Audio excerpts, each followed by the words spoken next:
திருவருகை காலம் முதலாம் வாரம் சனிக்கிழமை. முதலாம் வாசகம். இறைவாக்கினர் எசாயா நூலிலிருந்து வாசகம். அதிகாரம் 30, இறை வசனங்கள் 19 21 மற்றும் 23 26 வரை. இஸ்ரேலின் தூயவராம் ஆண்டவராகிய இறைவன் கூறுவது: சீயோன் வாழ் மக்களே, எருசலேமில் குடியிருப்போரே, நீங்கள் இனி ஒருபோதும் அழமாட்டீர்கள். அவர் உங்கள் மேல் திண்ணமாய் அருள் கூர்வார்.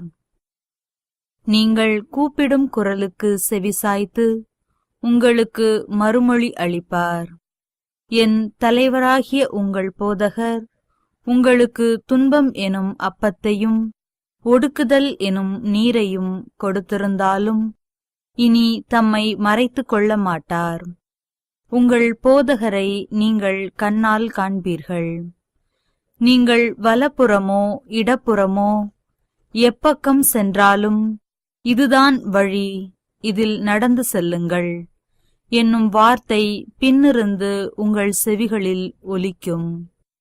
நீங்கள் நிலத்தில் விதைத்துள்ள விதை மீது ஆண்டவர் மழை பொழிவார்.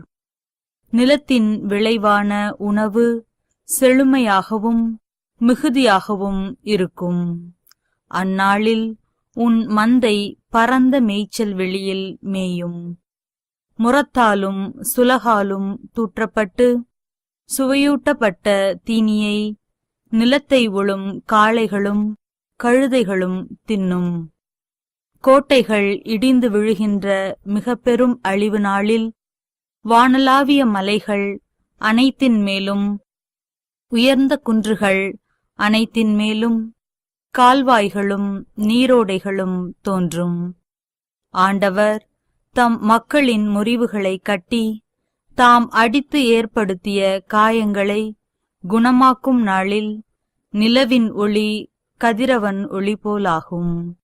கதிரவன் ஒளி 7 பகல்களின் ஒளி ஒன்று திரண்டாற்போல 7 மடங்காகும். இது ஆண்டவர் வழங்கும் அருள்வாக்கு. இறைவா, உமக்கு நன்றி.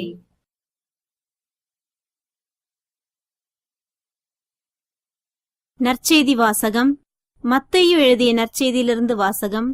அதிகாரம் 9, இறை வசனங்கள் 35, 10ஆம் அதிகாரம் 1ஆம் வசனம் மற்றும் 6 முதல் 8 வரையுள்ள இறை வசனங்கள். அக்காலத்தில் இயேசு நகர்கள் சிற்றூர்கள் எல்லாம் சுற்றி வந்தார். எங்கும் அவர்களுடைய தொழுகை கூடங்களில் கற்பித்தார். விண்ணரசை பற்றிய நற்செய்தியை பறைசாற்றினார். நோய் நொடிகள் அனைத்தையும் குணமாக்கினார். திரண்டிருந்த மக்களை அவர் கண்டபோது அவர்கள் மேல் பரிவு கொண்டார். அவர்கள் ஆயர் இல்லா ஆடுகளைப் போல அலைகழிக்கப்பட்டு சோர்ந்து காணப்பட்டார்கள். அப்பொழுது அவர் தம் சீடரை நோக்கி, அறுவடை மிகுதி, வேலையாட்களோ குறைவு. ஆகையால் தேவையான வேலையாட்களை தமது அறுவடைக்கு அனுப்பும்படி அறுவடையின் உரிமையாளரிடம் மன்றாடுங்கள் என்றார். இயேசு தம் சீடர் 12 தம்மிடம் வரவழைத்தார். தீய ஆவிகளை ஓட்டவும் நோய் நொடிகளை குணமாக்கவும் அவர்களுக்கு அதிகாரம் அளித்தார். இயேசு 12 அறிவுரையாக கூறியது: வழி தவறிப்போன ஆடுகளான இஸ்ரேல் மக்களிடமே செல்லுங்கள். அப்படி செல்லும்போது விண்ணரசு நெருங்கி வந்துவிட்டது என பறைசாற்றுங்கள். நலம் குன்றியவர்களை குணமாக்குங்கள். இறந்தோரை உயிர் பெற்றெழ செய்யுங்கள். தொழுநோயாளரை நலமாக்குங்கள். பேய்களை ஓட்டுங்கள். கொடையாக பெற்றீர்கள், கொடையாகவே வழங்குங்கள்.